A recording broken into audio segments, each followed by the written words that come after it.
Never have I ever seen a Don Bluth movie so horrible. Guys, prepare yourselves for my review of Don Bluth's worst movie, A Troll in Central Park. Let me tell you what it's all about. Spoilers ahead if you haven't watched it. The movie stars Dom DeLuise as Stanley the Troll. Stanley is a troll with a green thumb that grows grass, plants, flowers, and trees. Basically, it grows plant life, unlike other trolls who have thumbs to turn things into stone. He lives in a troll kingdom where flowers are forbidden in, which is why he hides flowers in a secret garden room. However, the trolls confront Stanley and send him in court for him to face the wrath of So Gnorga decides to petrify Stanley as punishment, but her husband Lord suggests that she banishes him to somewhere else instead. A place he calls Rock and Steel, nothing grows. A place named Central Park in New York City. Along came a chase scene with Stanley running everywhere, straight to a hole from under the bridge and spending the night in an underground cave. We then focus on to two kids, Gus and his little sister Rosie. Their parents are leaving for work, and Maria, their housekeeper, has to watch over the kids. But the kids sneak out so Gus can do what he wants to do, like go to the park and play with his little boat. A butterfly catches Rosie's attention, leading her into that cave where she meets Stanley. He sings her a song, but not a while until Gus follows his sister down that cave as well, where he also meets Stanley. Oh, and his boat is broken, but fixed with Stanley's thumb power. Gus tries to take Rosie back, but she bursts into tears, prompting the flowers to try and cheer her up. Rosie's crying grabs the attention of Gnorga and Lord, who learn that Stanley is still alive.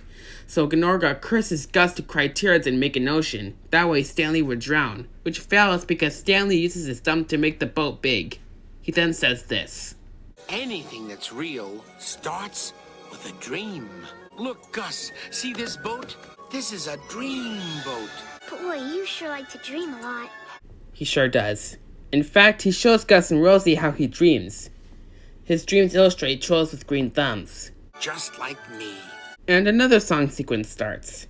So anyways, after Gus starts his dreaming, our heroes just go to sleep. Back with our villains, Gnorga thinks of another way to get rid of Stanley. And that being said, she trashes Central Park and she and her husband land there. So they capture Rosie to lure Stanley to rescue her. Gus goes to Stanley for help, but Stanley refuses to face Gnorga because he is in fact a coward, as Gus calls him out for. Gus leaves Stanley and heads to the castle to save Rosie. He succeeds in the process, but results into a battle between two human kids and two big trolls. During the battle, Gnorga turns Gus into a troll, in which he uses his thumb to petrify Lord's feet. Rosie runs and falls down a cliff, only for her to be saved by Stanley, who came back. Stanley finally faces off against Gnorga with a thumb battle. Stanley wins the battle, and our heroes escape, but Gnorga uses her thumb to control Gus's thumb to successfully turn Stanley into stone. But she's defeated. The kids are back home, and next morning, Gus asks the family to go to the demented Central Park to place Stanley there. Gus uses his thumb to press Stanley's nose, but no luck. Except Stanley's back to life! The kids say goodbye to him as Stanley brings back greens in Central Park. But in the process, he covers up the entire city with plants. And that's the end. So what do I think of this movie? The answer is boring. Why do I think it's boring? Because the tone of the movie is overly light and childish, the writing is totally juvenile and intellectually offensive even by the standard of an animated movie. Considering that most of Bluth's other movies before and after him are darker and more serious in tone. The pointless and sentimental nature of this movie makes it stand out in this film catalog. There are certainly some funny moments, but they never last long, including the filler and pandering, with the flowers dancing to cheer Rosie up when she started crying, Stanley running through Central Park, and the thumb war. The writing, the story development, and the storytelling are terrible. The concept of this film is poorly done, so ridiculously stupid and incredibly childish that it feels more like a parody of kids' films than a real kids' film.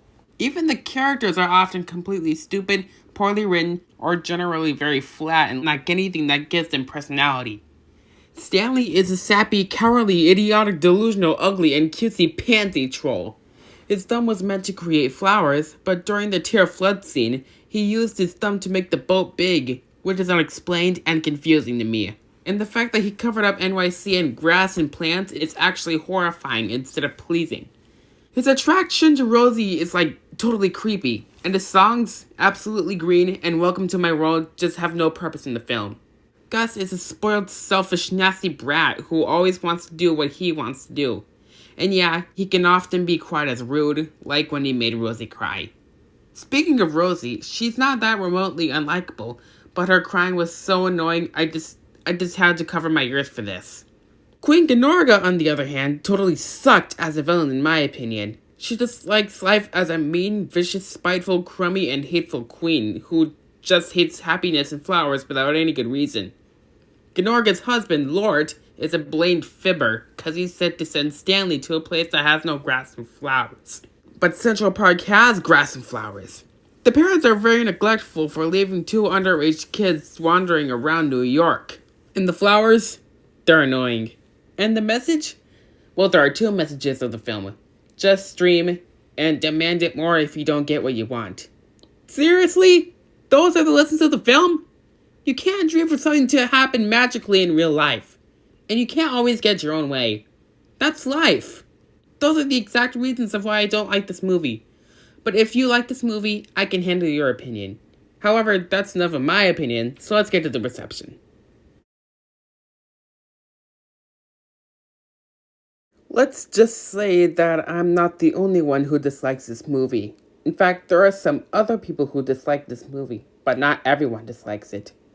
A Troll in Central Park made $71,368 in the box office, with an approval rating of 3.48 out of 10 from Rotten Tomatoes. However, it was the most slowest grossing film, and some of the critics had some things to say about this film. Like Pastel Pretty and Cloyingly Sweet, and widely considered to be Don Bluth's worst film, which I agree with, by the way. But aside from all that, some others claim to like the movie, which I can handle.